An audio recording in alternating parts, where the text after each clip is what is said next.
الحمد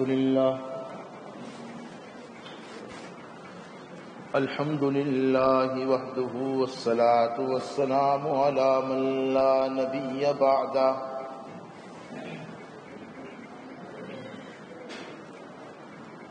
أعوذ بالله من الشيطان الرجيم بسم الله الرحمن الرحيم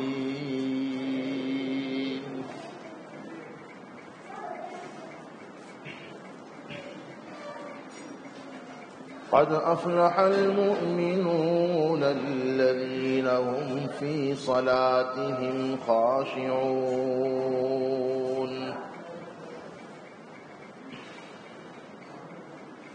والذين هم عن اللغو معرضون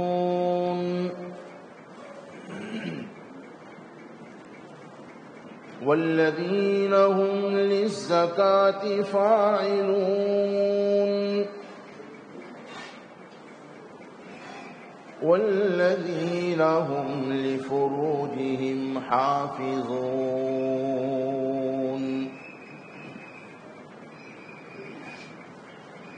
إلا على أزواجهم أو ما ملكت أيمانهم فإنهم غير ملومين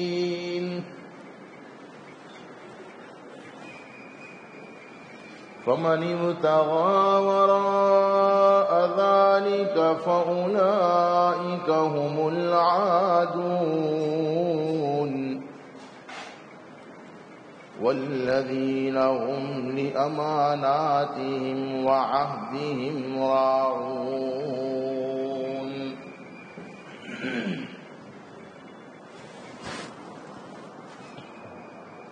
صدق الله مولانا العظيم وصدق رسوله النبي الأمي الكريم ونحن على ذلك لمن الشاهدين والشاكرين والحمد لله رب العالمين.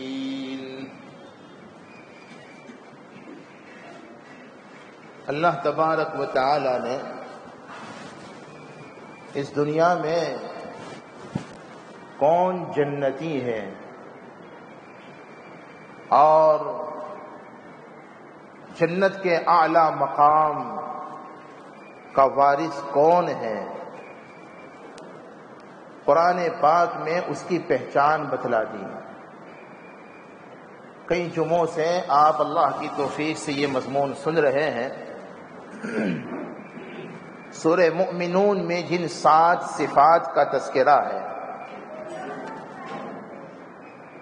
وہ 7 صفات جن مؤمنین میں پائی جائے، وہ مرد ہوں، عورت ہوں، جوان ہوں، بوڑھے ہوں، پڑھے لکھے ہوں، ان پڑھ ہو، شہری ہو، دیہاتی ہو، عوام ہو، خواص ہو،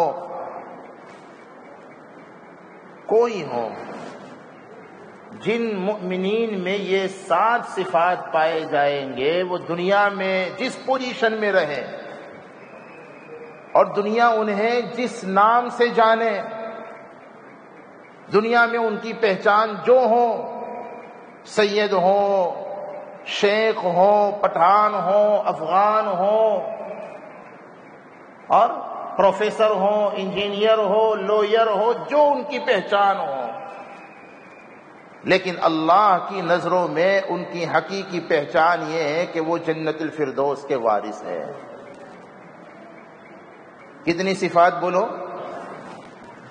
دعا کیجیے اللہ تعالیٰ وہ تمام صفات ہم میں، ہماری اولاد و ازواج میں، ہمارے اہل خانہ میں، ہمارے متعلقین اور محسنین میں کامل اور مکمل طور پر یہ 7 صفات پیدا فرما دے.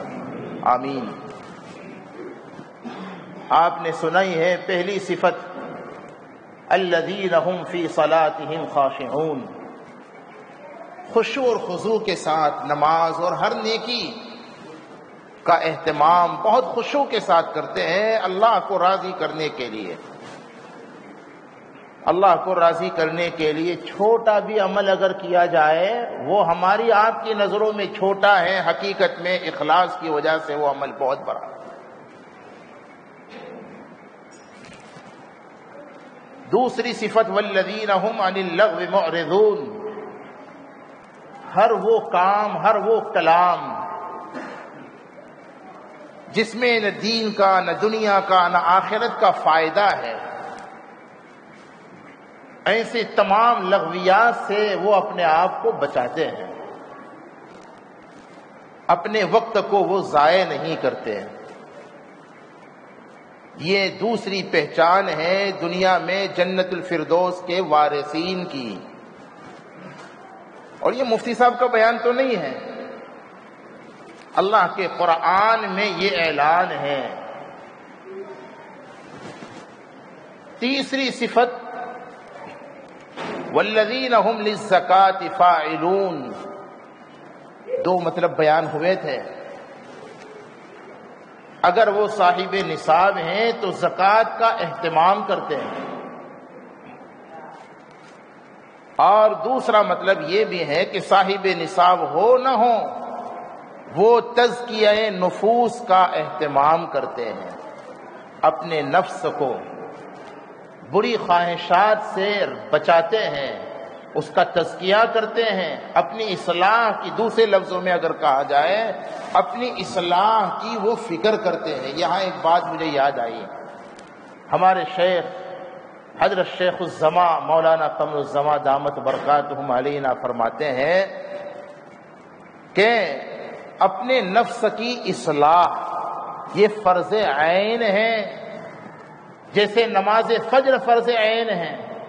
یہ کوئی نماز جنازہ نہیں ہے جو فرض کفایہ ہو، باپ نے اپنے آپ کی اصلاح کر لی بیٹے کے لیے کافی ہو جائے، ایسا نہیں ہے۔ اپنے نفس کی اصلاح کرنا، اور یہ اس وقت آسان ہوتا ہے جب واقعی کسی صاحب نسبت بزرگ سے ہمارا اصلاحی رسمی نہیں تعلق اگر ہو جائے تو پھر اپنی اصلاح آسان ہو جاتی ہے۔ سمجھے نہیں سمجھے؟ بزرگوں سے اصلاحی تعلق قائم کرنے کے لیے اس لیے بیعت ہونا چاہیے تاکہ ہماری اصلاح ہو جائے۔ اپنے نفس کی اصلاح فرض عین ہے۔ کیا عوام اور کیا خواص، کیا مرد اور کیا عورتیں، کیا جوان اور کیا بوڑھے، ہر ایک پر اپنی اصلاح فرض ہے۔ اس کے بغیر ہم جنت میں نہیں جا سکتے۔ اور عجیب بات، یہ جو دلوں میں ہمارے بغض و عداوتیں بھری ہوئی ہیں، ایک عجیب بات مجھے یاد دیکھیے، بہت سی مرتبہ سامعین کی توجہ کی برکت سے عجیب عجیب باتیں اللہ کی طرف سے ذہن میں آتی ہیں۔ عجیب بات یہ ہے، آج ہماری عدالتیں بھری پڑی ہیں، کیوں؟ اس لیے کہ دلوں میں عداوتیں پڑی ہوئی ہیں۔ نہیں سمجھا؟ عدالتیں اس لیے بھری ہوئی ہیں کہ دلوں میں عداوتیں پڑی ہوئی ہیں، دل عداوتوں سے بھرے ہوئے ہیں۔ اس کی اصلاح کرنا ضروری ہے۔ میں بات کو نہیں پھیلانا چاہتا، لیکن بات جب آ گئی، میرے بھائیوں، اپنے نفس کی اصلاح اور اپنے دل کی صفائی یہ اتنا اہم عمل ہے کہ اس کے ساتھ اللہ تبارک و تعالی کسی کو جنت میں نہیں داخل کریں گے۔ تمام کے تمام جنتیوں کو اللہ جنت میں اس شان سے داخل کریں گے کہ ان کے دلوں کو سب سے پہلے پاک صاف کر دیں گے۔ یہ قرآن کہتا ہے۔ کیا مطلب؟ دلوں میں جو ہمارے ہر ایک کا یہی حال ہے، کوئی کم تو کوئی زیادہ، عداوت بھری ہوئی ہے، اور کینہ بھرا ہوا ہے، حسد بھرا ہوا ہے، اور نہ جانے دل میں کیا کیا روگ ہے۔ قرآن کہتا ہے جنتیوں کو اللہ تبارک و تعالی جنت میں پہلے داخل کرنے سے پہلے ان کے دلوں کو پاک صاف کر دیں گے ان تمام خرابیوں سے۔ قرآن پاک میں فرمایا وَقَالُوا الْحَمْدُ لِلَّهِ الَّذِي أَذْهَبَ عَنَّا الْحَزَنَ. اہل جنت میں داخل ہونے کے بعد اللہ کا شکریہ ادا کرتے ہوئے ارشاد فرمائیں گے الحمد للہ الذی اذهب عنا الحزن. رب العالمین کا یہ احسان ہے، اس نے ہمارے دلوں سے تمام گندگیوں کو نکال دیا، ہمارے دلوں کو تمام گندگیوں سے پاک کر دیا. اس سے یہی مراد ہے ہم اپنی اصلاح کی فکر کریں. چوتھی صفت تھی والذین هم لفروجہم حافظون، اپنی شرمگاہوں کی حفاظت کرتے ہیں. یہ ساری تفصیلات آپ سن چکے. آج پانچویں صفت کا ذکر ہے والذین هم لاماناتہم وعہدہم راعون. اس چھوٹی سی آیت میں نہایت جامعیت کے ساتھ جنت الفردوس کے وارثین کی دو صفات اللہ نے بیان کی. آج پہلی صفت کو سن لیں. دنیا میں جنتی وہ لوگ ہیں جن میں پانچویں صفت یہ پائی جائے کہ وہ اپنی امانتوں کی رعایت کرتے ہیں. حفاظت نہیں کہا، رعایت. کیوں حافظون کیوں نہیں کہا، راعون کیوں کہا؟ وہ تو انشاءاللہ کوشش کریں گے ہم بعد میں اسے بتلانے کی. سب سے پہلے یہاں جو سمجھنا ہے امانت کا تذکرہ نہیں ہے. امانات واحد نہیں بلکہ جمع. معلوم یہ ہوا امانت کی کئی قسمیں ہیں. ہمارے پاس اگر کسی نے مال حفاظت کے لیے رکھوایا، بیوی نے رکھواتی ہے بیوی، کبھی شوہر رکھواتا ہے، اپنا سارا سیلری لا کر بیوی کو دے دیا. یہ امانت ہے، بیویوں کو جا کر بتلاؤ. جماعت کے احباب ہیں، انہوں نے اپنے پیسے امیر صاحب کے پاس جمع کروا دیے، امانت ہے امیر صاحب.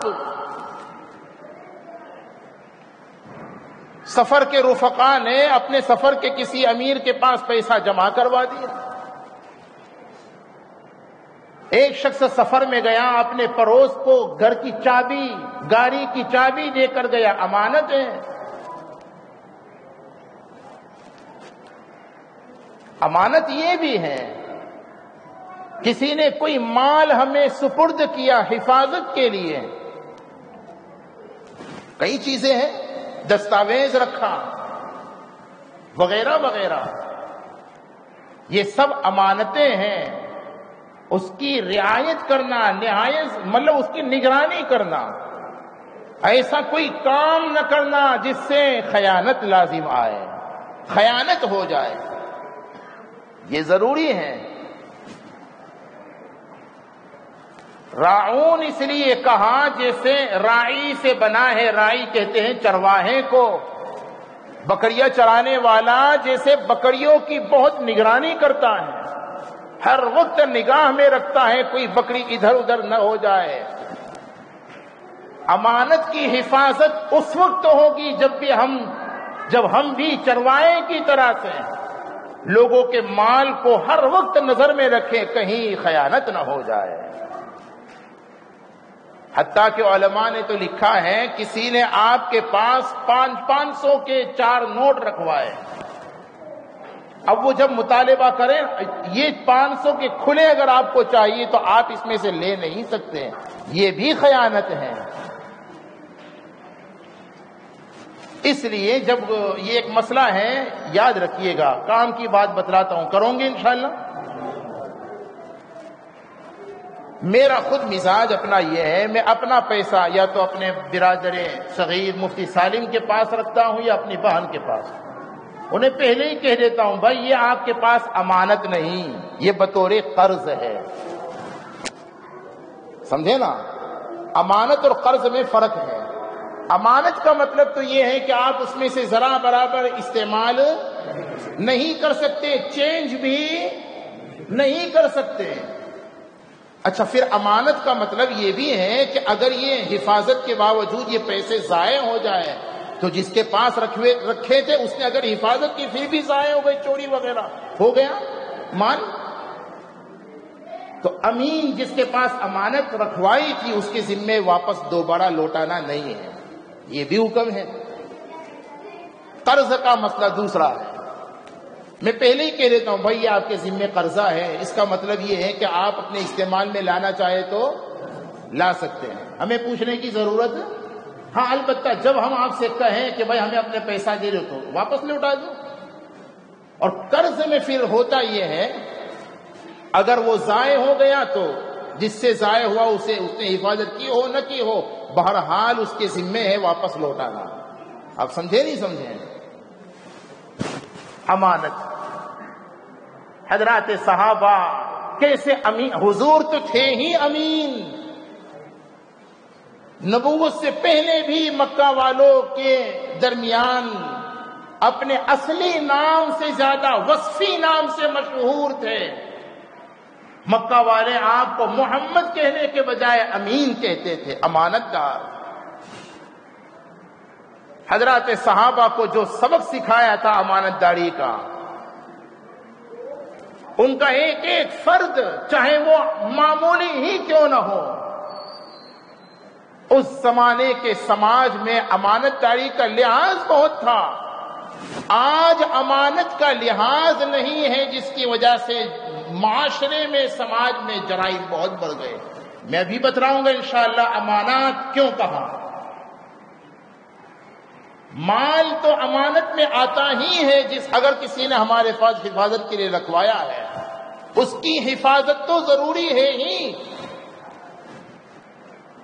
حضرات صحابہ اس کا ہر وقت لحاظ رکھتے تھے، حتیٰ کہ ان کے خادم بھی۔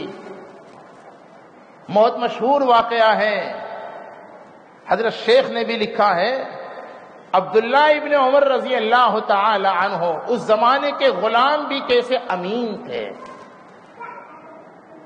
ایک مرتبہ مدینہ سے باہر جنگل میں اپنے رفقا کے ساتھ گئے ہوئے تھے، کھانے کا وقت ہوا تو اپنا توشہ دان نکال کر کے دسترخوان بچھایا اور کھانا کھانا چاہتے تھے کہ ایک چرواہا، ایک غلام اپنے آقا کی بکریاں وہاں چرانے کے لیے لایا، تو حضرت نے اخلاقاً اس سے درخواست کی، آؤ بھائی آپ بھی ہمارے ساتھ کھانا کھا لو۔ اسلام کی تعلیم یہی ہے، ہمارے یہاں اونچ نیچ نہیں ہے، میں آقا تم غلام، میں مینیجر تم نوکر، اپنے دسترخوان پر میں تمہیں کیسے کھلا سکتا ہوں؟ نا،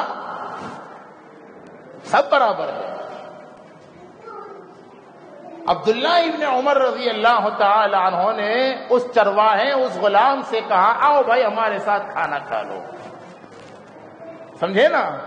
آج تو بہت سے شیٹھیے جن کے پاس صرف دولت ہے، پیسہ ہے، ایمان نہیں ہے، جس کی وجہ سے انہیں اپنے مال کا، اپنے عہدوں کا بڑا نشہ ہے۔ ان کی بد اخلاقی کا حال یہ ہے، بڑی بڑی پارٹیوں میں بڑی بڑی کاروں کو لے کر جاتے ہیں، خوب مزے سے نہیں کھا سکتے پھر بھی کھاتے ہیں، اور ان کا ڈرائیور بھوکا پڑا ہوا ہے۔ یہ اخلاق ہے؟ یہ اسلام کی تعلیم نہیں ہے۔ اللہ کا شکر ہے ہمیں پروگرام میں کئی مرتبہ جانا ہوتا ہے، ہمارے عزیز دوست جب ہمیں ڈرائیور کبھی کبھی غیر مسلم، ہم انہیں پہلے ہی کہہ دیتے ہیں بھائی آپ کو اگر کھانے میں کوئی پابندی نہ ہو، گوشت وغیرہ کھانے کی کوئی پابندی نہ ہو، تو آپ ہمارے ساتھ ہمارے دسترخوان پر بیٹھ کر کھائیں گے، اور اللہ کا شکر ہے ایسا ہی ہوتا ہے۔ یہی تو ہمیں تعلیم دی گئی ہے۔ عبداللہ ابن عمر رضی اللہ عنہ نے اس غلام کو کھانے کے وقت بلایا، غلام کہنے لگا حضرت آپ کھائیے، میرا تو روزہ ہے۔ دیکھا آپ نے، آج کے مسلمان فرض روزوں کا اہتمام نہیں کرتے، وہ نفلوں کا اہتمام۔ او بھائیوں، یہ سردیوں کا زمانہ ہے، اس موسم کو غنیمت جانو، اس کے دن میں اللہ اگر توفیق دے تو روزے رکھ لو، پیر اور جمعرات کے روزے رکھ لو ان دنوں میں۔ دن بہت چھوٹا ہے اور راتوں کا یوں فائدہ اٹھاؤ، آرام سے سو جاؤ، لیکن صبح صبح میں ذرا 1 گھنٹہ پہلے اذان سے اٹھ کر کے اللہ کے حضور رو دھو لو۔ ارے کرو گے انشاءاللہ؟ قرآن کیا کہتا ہے؟ جنتیوں کو جب اللہ جنت میں نعمتوں سے مالا مال کریں گے، کہا جائے گا؟ قرآن پاک میں فرمایا کُلُوا واشربوا ہنیئا، کُلُوا واشربوا ہنیئا بما اسلفتم فی الایام الخالیہ۔ رب العالمین کی جانب سے انہیں خوشخبری دیتے ہوئے، نعمتوں کی ترغیب دیتے ہوئے، جب انہیں نعمتوں سے مالا مال کیا جائے گا، کہا جائے گا کھاؤ بھی پیو بھی۔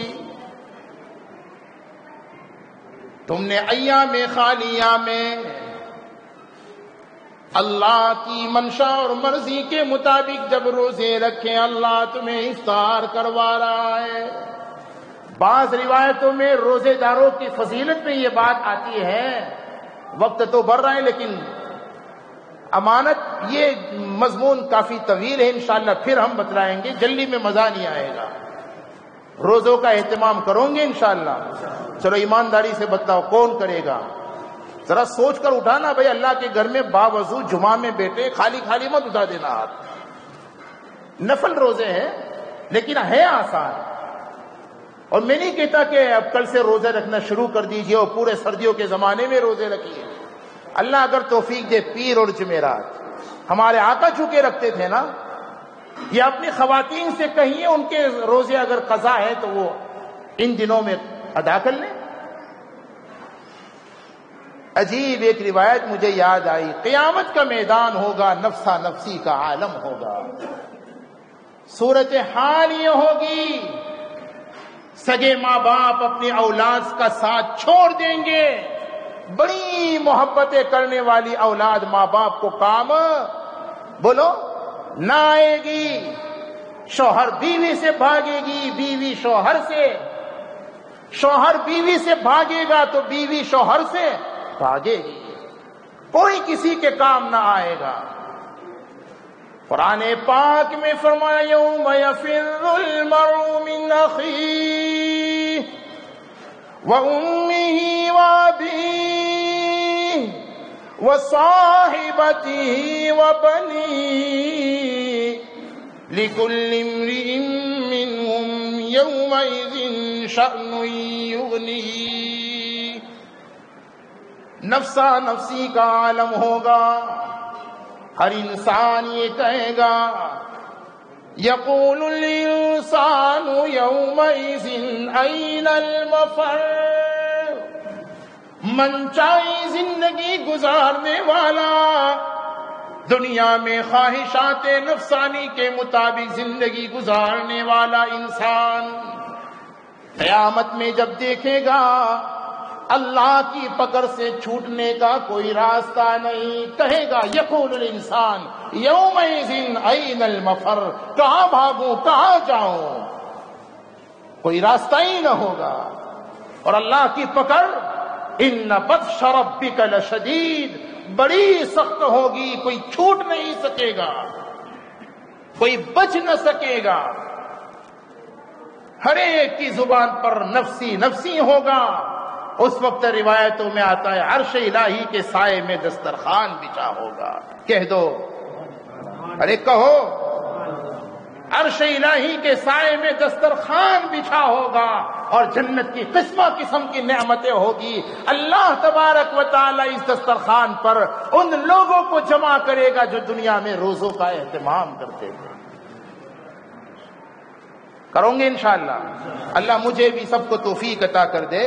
وہ کہنے لگا غلام حضرت میں تو روزے سے ہوں۔ حضرت سمجھ گئے ہے تو غلام،